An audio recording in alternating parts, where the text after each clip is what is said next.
School college কিংবা university student লাইফের সবচেয়ে প্যারাদায়ক আবার অনেকের কাছে এনজয়েবল বিষয়টা হচ্ছে রেগুলার ক্লাস করা। আর যদি ল্যাব এক্সামের কথা বলি, সারা রাত জেগে প্র্যাকটিক্যাল লেখা, সকাল থেকে ডিজাস্টার সিচুয়েশন ফেস করা, ফর্মাল ড্রেস সহ ফাইনালি স্যারের কাছে গিয়ে একদম আত্মসমর্পণ করা। তো এই ভিডিওতে আমি দেখানো ট্রাই করবো ক্লাস করার সময় এবং কি এক্সাম দেওয়ার সময় স্টুডেন্টদের মেন্টালিটি কেমন হয়ে থাকে, কোন সিচুয়েশনের মাঝখানে দিয়ে যায়, আর কেমনই বা থাকে তার চারপাশে environment. So this video is going to be class versus exam. Video ভালো লাগলে ফলো দিস পেজ, আর ইউটিউবে দেখে থাকলে subscribe this channel. Okay, now let's jump to the full video. জীবনের সবচেয়ে কঠিন বাস্তবতা হলো রাত 3টা থেকে 4টার পর ঘুমিয়ে সকালবেলা ক্লাসের জন্য ওঠা। সেই ক্ষেত্রে আমার ভালো লাগুক আর না লাগুক, ইচ্ছা থাকুক বা না থাকুক, 80% অ্যাটেন্ডেন্স এনশিওর করার জন্য হলেও বাধ্যতামূলক ক্লাস করা লাগবেই। কারণ মার্ক ইস্যু, জরিমানা, ভাইবার সময় আবার সাফার করা। স্কুল কিংবা কলেজে ক্লাসে যাওয়ার সময় ব্যাগ ভর্তি বই, মাথায় নানান টেনশন, হোমওয়ার্কের প্যারা থাকলেও ইউনিভার্সিটি বা সমমানের শিক্ষা প্রতিষ্ঠানে কেউ এগুলো আর ক্যারি করে না, জাস্ট কলম বা ডায়েরি হলেই হয়।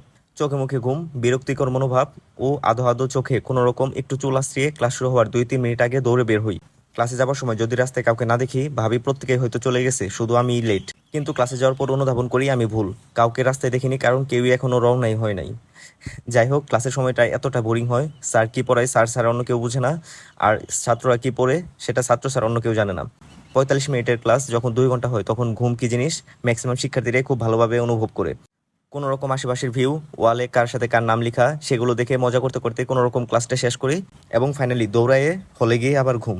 বাই দ্য ওয়ে, মাঝে মাঝে আমাদের ক্লাস অডিটোরিয়ামের মাঝেও হয়, তখন সেটা স্টুডেন্টরা খুব ভালো এনজয় করে। এখন যদি ল্যাব এক্সামের কথা বলি, যাদের আগে থেকে ল্যাব রিপোর্ট তৈরি করা থাকে তারা পরীক্ষার আগের রাত শুধু ভাইবার প্রিপারেশন নেয়, আর বাকি স্টুডেন্টরা সারা রাত প্র্যাকটিক্যাল খাতা লিখতে লিখতেই যায়। সকালে অনেকটা সময় নিয়ে ফর্মাল ড্রেস পরে প্রিপারেশন নিয়ে ল্যাব রিপোর্টটা রিচেক করে এক নজরে প্রথম ও শেষবারের মতো ভাইবার জন্য একটু নামমাত্র চোখ বুলিয়ে পড়াশোনা করে যাই। যদিও এটা কোনো কাজে দেবে না, জাস্ট সেলফ স্যাটিসফ্যাকশন। ফাইনালি সব ওকে, রেডি হয়ে প্রিপারেশন নিয়ে এক্সামের জন্য বের হই।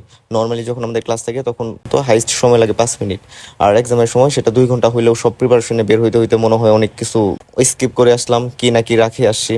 সকালবেলা ঘুম থেকে উঠা এবং তাড়াতাড়ি রেডি হওয়ার পরেও অলরেডি 5 থেকে 6 মিনিট লেট। তো দৌড়ে খুব দ্রুত যাচ্ছিলাম, গিয়ে দেখি অলরেডি পরীক্ষা শুরু হয়ে গেছে। এটা হচ্ছে লিখিত পরীক্ষার একটা সিট প্ল্যান। সারা জীবন ক্লাস করলাম ক্লাসরুমে আর এক্সামের সময় বিভিন্ন মেশিনের উপর।